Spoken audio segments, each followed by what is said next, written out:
এই পরমেশ্বর ভগবান শ্রীকৃষ্ণের জন্মাষ্টমী উপলক্ষে ভগবানের কাছে প্রার্থনা করি আমাদের সবার যেন মঙ্গল হয়, আমরা সবাই যেন শান্তিতে থাকতে পারি। বিশেষ করে ভগবান এসেছেন দুষ্টদের দমন করার জন্য এবং সাধুদের রক্ষার জন্য। এই জন্য আমরা প্রার্থনা করি আজকের দিনে দুষ্টদের যেন দমন হয় এবং সবাই যেন শান্তিতে বসবাস করতে পারে, এই প্রার্থনা পরমেশ্বর ভগবান শ্রীকৃষ্ণের কাছে। হরে কৃষ্ণ। আজকে আমাদের সারাদিন কীর্তন মেলা আছে, উদয়স্থ হরিনাম কীর্তন, অভিষেক হবে, ভাগবত আলোচনা আছে, যজ্ঞ আছে, অভিষেক শেষে মহাপ্রসাদ আছে। হরে কৃষ্ণ। ভগবান পরমেশ্বর শ্রীকৃষ্ণের জন্মাষ্টমীতে আমরা দুষ্টের দমন শিষ্টের পালন ধর্ম সংস্থাপন করব।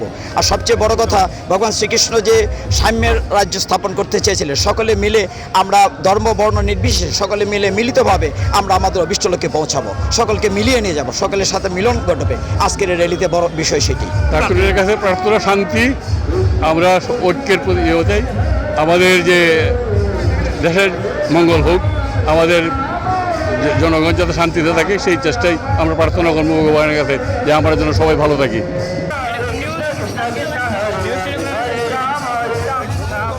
শ্রীকৃষ্ণের জন্মাষ্টমী উৎসব তিথি উপলক্ষে আমাদের আজকে বর্ণাঢ্য র্যালি।